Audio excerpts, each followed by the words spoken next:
training people biomechanically and training my clients with this. I mean, the results are undeniable. You know what I mean? The proof is in the pudding. It's not debatable science. It's non-debatable. And I really feel that the people who are even attempting to go against it, they're just ignorant of what you've said. They haven't looked at enough information. So how do you deal with I can only imagine tremendous amount of, let's say, controversy around this subject? Well, look, I mean, it's easy to feel offended when someone attacks you, right? And so you have to sort of dismantle it, and you have to say that, you know, they're feeling threatened. They're feeling that you're stepping on their toes.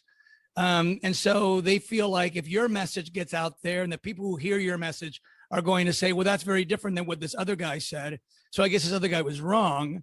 And so they will literally invent all this, you know, dog and pony show to try to confuse the audience so that they don't know who's telling the truth. But so my job really is to prove it. My job is to get scales and to get models and to do this and to do that and to say, look, seeing is believing, right? This is irrefutable, right? If what you're saying is true, this wouldn't happen, right? This happens because this is what, you know. So, you know, it's I'm not going to play the game of getting mad and throwing insults and all that. I'm just not going to play. That's not who I am. It's never is who I've been. So all I can do is say, look, here's the evidence. Here's what proves this and this and this is correct. And then you can believe whatever you want to believe.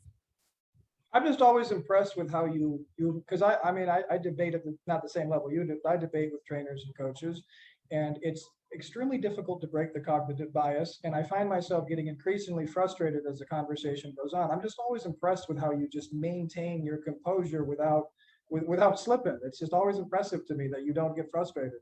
Well, the first thing that I think we have to acknowledge is that we don't have to convince everyone. True. Right. Now, the other thing is we might actually be convincing them. They might actually know what's true, but they're not going to admit what's true because it's anti-commercial for them. It's true. Right. It hurts their bottom line, or it hurts their, you know, it hurts their reputation or whatever they think. So they're going to be defensive about it, even if they understand it. But the bottom line is, you know, and I tell this to people all the time because, you know, people tell me stories. I was in an argument with this guy and I told him this and this. Why do you care if he believes you? He's not going to change. If you were able to change that guy's mind about this one thing, would the world be different? No, well, just true. One guy. My viewpoint on it, I guess, is if you are a coach or a personal trainer of some form, you would want to help your clients the best possible way. You wouldn't want to hurt them. You'd want to get them the best results. So to me, it would just stand to reason you would want to take a couple months, and I mean, shamelessly promoting you here, but take your course.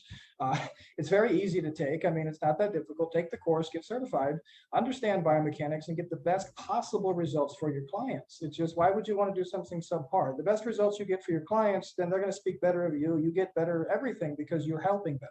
Yeah. Look, I mean, I don't know if you saw, there was a video between Lee Preist and Dave Plambo. Mm-hmm.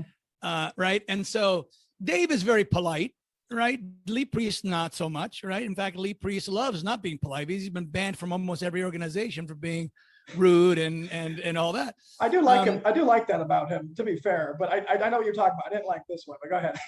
Yeah. Well, I mean, he's funny to watch when he rants, right? Yeah. But you know, Dave and I have spoken. Dave understands it, right? And Dave is still entrenched in old school beliefs, but he's respectful enough of me, and he sees that what I'm saying makes some sense.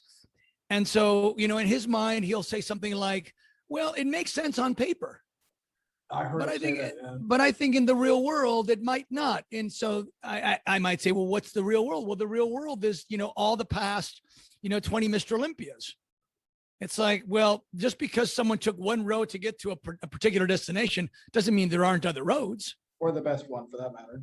Right. So yeah, if you take the rocky road, the bumpy road, the, you know, the hilly road, the, you know, and you think that's evidence that that is the best road just because you arrived, right? That doesn't make any sense. But what he said was, I think, fairly profound, even though he said it with complete innocence. He says, look, all I know is that when I squatted 600 pounds, I had 33-inch legs.